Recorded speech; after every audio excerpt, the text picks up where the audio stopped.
안녕하세요. 30대 여성입니다. 평소에 사연을 들으며 울고 웃던 애청자인데 오늘은 사연 속 주인공으로 찾아왔네요. 정말이지.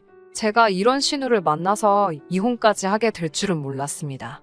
하긴 생각해보니 신우만의 문제는 아니네요. 쌓이고 신우로부터 저를 지켜주니 못하는 남편과 뭐하러 사나 싶어서 이혼했다고 표현하는 게 정확하겠습니다. 어디서부터 시작해야 될지 모르겠습니다. 조금 두서가 없더라도 양해하시고 들어주세요. 저와 남편은 지인의 소개로 만났습니다. 오지랖 넓은 지인이 홍기 꽉 찬 두 남녀가 솔로로 지내는 게 보기가 싫었던 모양이에요. 저나 남편이나 소개팅을 해달라고 부탁하지도 않았는데 자기가 먼저 나서서 자리를 만들었더군요. 그런 지인의 모습이 어이없기도 하고 재밌기도 해서 나가게 된 소개팅이었습니다. 언젠가 남편에게 당신은 무슨 생각으로 그 자리에 나왔냐고 하니까 제가 예쁘다고 해서 나왔답니다. 그게 다냐고 물으니 그게 다였다네요. 워낙 기대 없이 나갔던 자리라서 그런지 처음 남편을 보고는 사진보다 낫다는 생각을 했어요. 몇 마디 대화를 나눠보니 남편은 말주변이 없고 쑥스러움을 많이 타는 성격이더라고요. 그런 와중에도 저한테 잘 보이고 싶어서인지 어떻게든 분위기를 띄우려고 노력하는 모습이 귀여웠습니다. 그리고 말씀드리지 않은 게 있네요. 제가 남편보다 2살이 많습니다. 식사하고 커피 마시고 소위 소개팅에서 할 일은 다 하고 집에 가려는데 남편이 다음 주에도 볼 수 있냐며 애프터 신청을 해왔습니다. 그 이후로 몇 번의 데이트를 하면서 저희는 연인 사이가 되었어요. 둘 다 직장 생활을 하다 보니 평일에는 만나기가 어려웠지만 바쁜 와중에도 서로를 배려하고 아껴주며 사랑을 꽃피웠네요. 그렇게 1년 정도 연애 끝에 저희는 부부의 연을 맺게 되었고요. 결혼하고 한동안은 아무런 문제가 없었습니다. 그러다 남편과 틀어지기 시작한 건 미국에서 살던 신우가 서울시댁으로 돌아오면서부터였어요. 달갑지 않은 소식이었지요. 이렇게 말하면 어떻게 들으실지 모르겠지만 남편과 결혼을 결심할 때 그런 생각이 있었거든요. 신우가 멀리 살아서 좋다는 남편의 누나를 만나보기도 전에 왜 신우를 싫어했냐고요? 저는 남편의 누나가 아닌 신우라는 존재 자체가 불편했어요. 왜냐하면 저희 어머니가 고모한테 얼마나 당하는지를 제가 자라면서 똑똑히 목격했기 때문입니다. 제 고모는 어머니를 자기 남동생, 그러니까 아버지 등골을 빨아먹는 기생충이라고 표현했습니다. 정작 저희 부모님은 맞벌이였고 자기는 전업주부였으면서 말이지요. 몇 번이고 어머니를 대신해서 고모한테 한마디 사붙이고 싶었지만 저희 어머니는 똑같은 사람이 될 필요가 뭐 있냐며 참으라 하셨어요. 비록 어머니가 말리셔서 고모를 어쩌지는 못했지만 적어도 나는 그렇게 당하고 살지 않으리라는 어떤 다짐 같은 게 항상 제 가슴에 있었던 모양입니다. 그래서 남편이 누나, 그러니까 신우가 미국에 산다고 했을 때 속으로 쾌재를 불렀지요. 이 사람이랑 살면 적어도 신우와의 갈등 같은 건 고민하지 않아도 되겠다고요. 그런데 신우가 이렇게 빨리 귀국을 할 거라곤 상상도 못했습니다. 게다가 겪어보니 저희 신우는 성격이 진짜 못 같은 신우였어요. 제가 오래 살지는 않았지만 신우 같은 성격은 처음 봅니다. 얼마나 이기적인지 오로지 본인 기분밖에 모릅니다. 부모고 뭐고 눈에 보이는 게 없는 것 같아요. 일단 자기 기분이 안 좋아지면 주변 사람들 기분도 기어이 망쳐놓고 말지요. 반대로 자기 기분이 좋으면 남 기분이야 어떻건 말건 관심도 없어요. 이제 이혼까지 한마당에 제가 못할 말이 뭐가 있겠습니까? 살면서 신우 같은 꼴통은 본 적이 없습니다. 신우 이야기가 나온 김에 저희 신우에 관한 이야기를 좀 더 해도 될까요? 남편은 제가 신우라는 단어에 거부감을 느낀다는 건 몰랐기 때문인지 연애 시절부터 종종 신우에 관한 이야기를 하곤 했어요. 듣다 보면 아시겠지만 좋은 이야기라곤 개뿔 하나도 없습니다. 저한테는 그냥 추접스러운 이야기였는데 남편한테는 불쌍한 누이의 일생 같은 거였나 봐요. 한번 들어보시겠어요? 남편 말에 의하면 신우가 고등학교 때 공부를 어지간히 못했답니다. 그래도 대학은 가야 된다는 시부모님의 고집 때문에 먼 지방에 있는 전문대학에 가게 되었습니다. 당연히 통학은 할 수가 없었으니 그 지역에서 자취방을 구했지요. 그런데 남편 말이 자기도 가봤는데 정말 동네에 할 게 없더랍니다. 혈기왕성한 남녀들이 모여는 있는데 밖에 그 혈기를 분출할 게 없으니 어떻게 했겠어요? 다들 남자친구 여자친구 만들어서 집에서 노는 게 일상이 된 거지요. 신우도 마찬가지였나 봅니다. 당시 사귀던 남자친구와 부부처럼 살았던 모양이더군요. 하지만 오래가지 못했다는데 이유가 신우가 자취방에서 남자 후배를 재워주다 당시 사귀던 남자친구에게 들켰답니다. 아무 일도 없었는데 차였다며 억울하다고 동생, 그러니까 저희 남편 앞에서 울더래요. 저는 그런 일이 있었냐고 적당히 맞장구를 치며 들어주곤 있었지만 솔직히 속으로는 남동생한테 별이야길 다 하네 싶더라고요.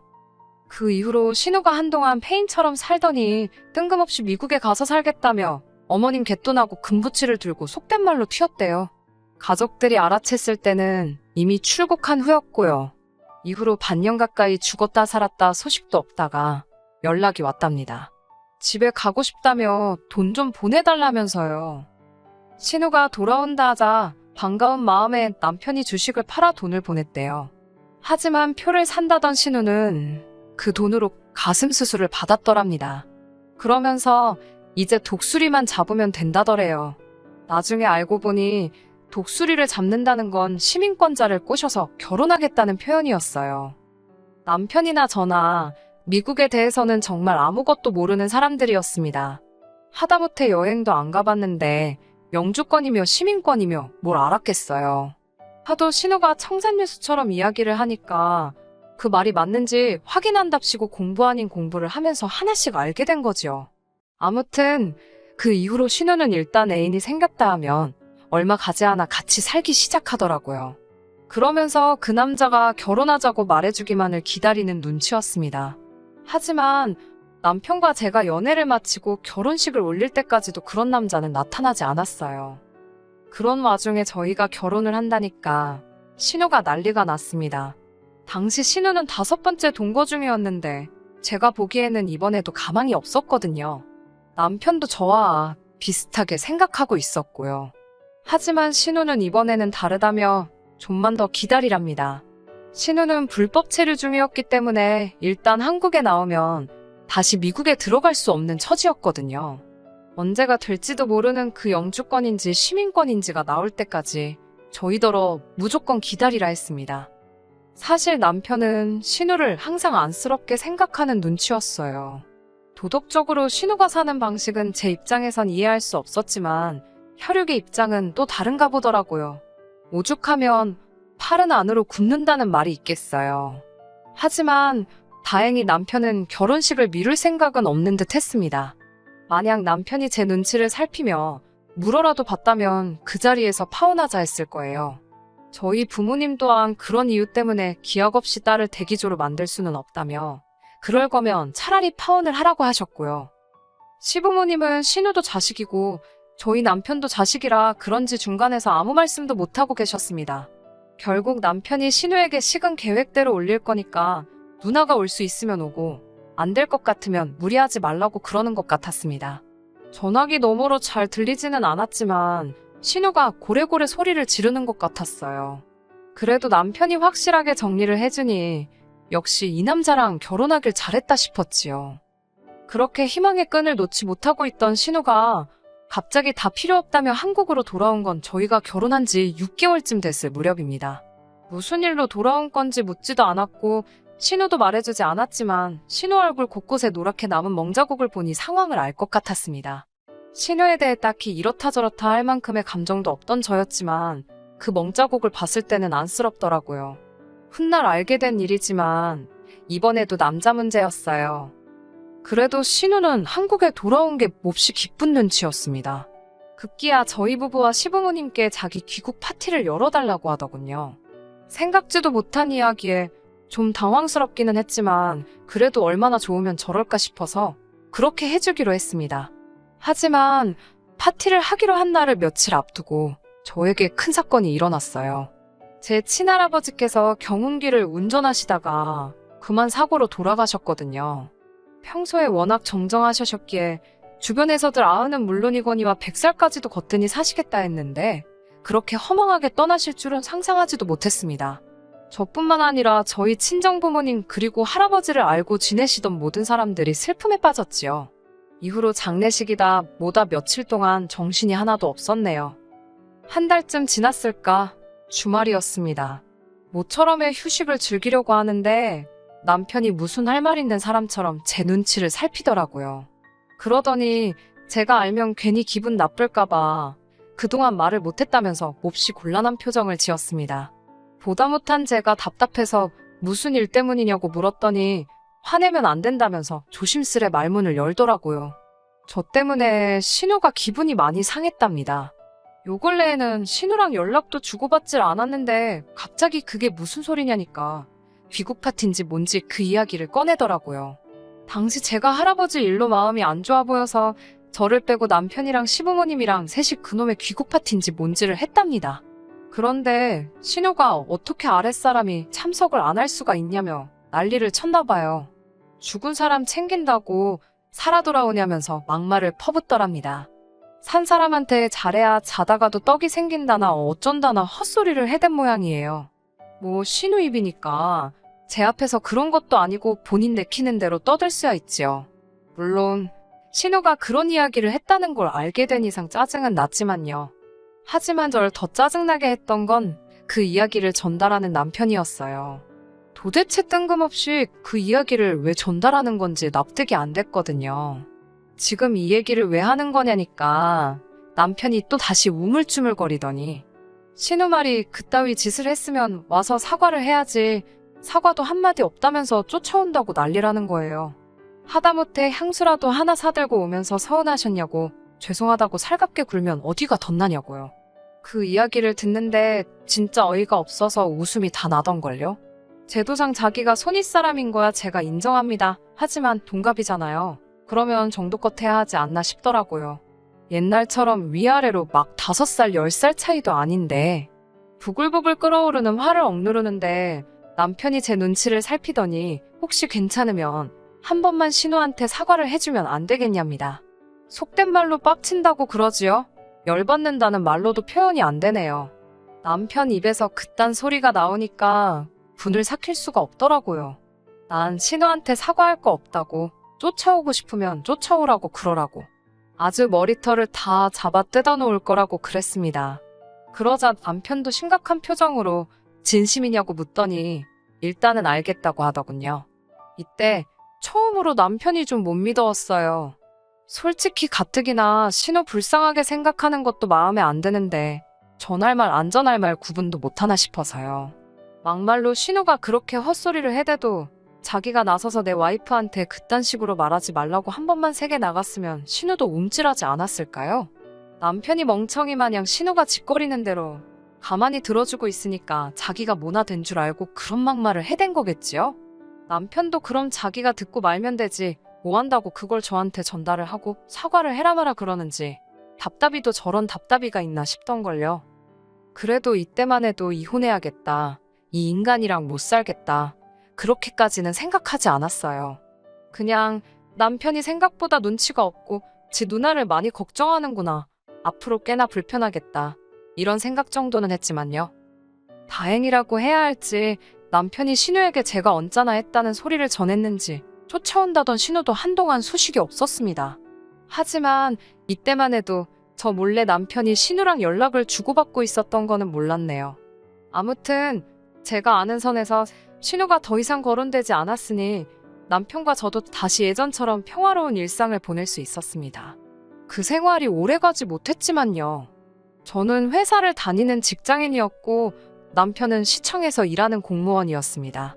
그렇다 보니 늘 제가 남편보다 2시간 정도는 늦게 퇴근을 하는 편이에요. 하지만 돈은 제가 남편보다 2배 정도 벌어요. 돈 많이 번다고 생색내려고 꺼낸 이야기가 아닙니다. 왜 남편과 집안일을 분담하게 됐는지 간략하게 설명드리고 싶어서요. 보통 집에 오면 7시 반쯤 되는데 딱 저녁 식사 시간이잖아요. 남편은 5시 반에서 6시 사이면 집에 오거든요. 그렇다 보니까 저녁 식사 준비는 보통 남편이 하는 편입니다. 주말에는 제가 하는 편이고요. 이 밖에도 빨래나 분리수거 같은 집안일들은 그때그때 시간적으로 여유 있는 사람이 하는 편인데 보통 평일에는 남편이 하게 되더군요. 친정에서도 아버지와 어머니가 자주 집안일을 같이 하셨기 때문에 저에게는 그다지 낯설지 않은 모습이었어요. 남편이 이런 집안일 분담에 불만이 있다고는 생각도 못했습니다. 단 한 번도 귀찮아하는 내색도 없었고 늘 본인이 먼저 도와줄 거냐며 물어보곤 했거든요. 그래서 당연히 저처럼 남편도 집안일을 반반씩 하는 것에 대해 암묵적인 동의를 하고 있다고 믿었는데 그게 아니었던 모양입니다. 뭐 사람이 불만을 가질 수 있어요. 충분히 이해합니다. 하지만 남편이 그 불만을 신우에게 이야기했다는 걸 알았을 때는 왠지 모르게 불쾌하고 화가 나더라고요. 부부간의 일은 부부끼리 해결해야 된다고 생각했는데 남편은 저와 상의를 해보기도 전에 누나한테 초르르 달려가서 해결책을 물어본 거잖아요. 과묵한 줄 알았던 남편이 이렇게 촉새였나 싶고 신우가 우리 부부 생활을 알았다니 자존심도 상하고 기분 참 더럽더라고요. 음식도 그렇습니다. 앞에서는 뭘 해줘도 맛있다, 너무 맛있다를 연신 외쳐대며 먹어치우던 남자였습니다. 하지만 알고 보니까 거의 매일같이 신우가 오늘은 뭘 먹었냐, 제가 뭘 해줬냐며 확인을 하고 있었더라고요. 그러면 남편은 거기다 대고 제가 무슨 음식을 해줬었는데 짰다, 매웠다, 달았다, 어쩌고저쩌고 오만 이야기를 다 했더라고요. 제가 이런 사실들을 어떻게 알았을까요? 그건 바로 쫓아와서 저를 가만두지 않겠다던 신우가 정말로 쫓아왔기 때문입니다. 집에 들어온 신우는 가타부타 말도 없이 제 얼굴에다 종이 한 장을 들이밀더군요. 대충 읽어보니까 며느리 도리, 아내의 도리 그리고 올케의 도리와 같은 것들이 적혀 있더라고요. 올케의 도리는 또 처음 들어보네, 가지가지한다 싶어서 속으로 비웃었어요. 얼른 신우에 도리 한 장 써줘야겠다 싶더라고요. 그 신우가 잘 읽어보고 앞으로 그 도리들을 가슴에 새기면서 살랍니다. 특히 자기 남동생한테 잘하래요. 그러면서 남편과 그동안 주고받은 문자 메시지를 저에게 보여주더라고요. 네 남편이 이렇게 힘들어하는데 넌 알고 있었냐면서 남편 귀한 줄도 모르냐입니다. 여기서부터는 저도 남편 때문에도 열받고 기고만장한 신우한테도 화가 나서 말이 막 나갔어요. 신우에게 시집도 안 가본 형님이 그걸 어떻게 아냐고. 아, 같이 살아봤으면 하긴 시집 가본 거로 쳐야 되나요? 그러면 몇 번을 갔다 오셨네요. 선배님은 맞네요. 선배님이 해주시는 조언이라 생각하고 가슴에 새기겠다 했습니다. 제가 빈정대고 비아냥거리자 신우가 저더러 약 먹었냐면서 미쳤냐고 악을 쓰더라고요. 그러는 신우를 보니까 점점 더 재밌었고요. 형님, 그런데 아내의 도리만 몇 번 해보신 거잖아요. 그렇지요? 결혼은 안 해봤으니까 며느리의 도리랑 올케의 도리, 이건 또 무슨 개소리래요? 이런 건 모르시겠다. 이건 내가 해보고 알려줄게. 알겠지? 라며 말을 잘라버렸어요. 신우가 너무 재수없어서 봐주기가 싫더라고요. 그래도 그동안에는 윗사람이라고 남편이나 잡들이를 했지 자기는 가만 내버려뒀더니 나를 뭘로 보고 이따위로 나오나 싶어서 이번에는 기선제압을 해야겠더라고요. 그때 퇴근한 남편이 집으로 돌아왔고 저는 들고 있던 신우 핸드폰을 남편에게 들이밀며 이게 다 뭐냐고 물었습니다. 당황한 남편에게 불만이 있으면 나한테 그냥 말을 하면 되지 왜 미주알고주알 신우에게 일러 바쳤냐 하니까 그냥 신우 기분 좋으라고 대충 한 이야기랍니다. 신우가 얼마나 심심하고 지루하면 저런 걸 다 물어볼까 싶어서 적당히 맞춰준 거라나요. 그 이야기를 옆에서 들은 신우가 또 남편에게 악다구니를 쓰더라고요. 너는 누나가 너 도와주려고 여기까지 왔는데 그게 할 소리냐며 제가 그렇게 무섭냐면서. 그때부터 정말이지 상황이 가관이었어요. 신우가 악을 쓰자 남편이 이번엔 또 신우 편을 드느라 어쩔 줄을 모르는 거예요. 저더러 남매끼리 이야기하다 보면 이런저런 별의별 얘기를 다 할 수도 있는 거랍니다. 그러면서 사적인 대화인데 그걸 이렇게 문제 삼으면 자기는 이제 아무하고도 말을 못한답니다. 언제라도 제가 알아채면 이렇게 난리가 날 수 있으니까 무서워서 말을 못할 거라나요. 이건 뭐 저를 또 나쁜 사람으로 만들더라고요. 부부싸움도 아니고 신우까지 껴서는 왜 내가 이런 말도 안 되는 다툼에 에너지 낭비를 해야 하나 싶었습니다.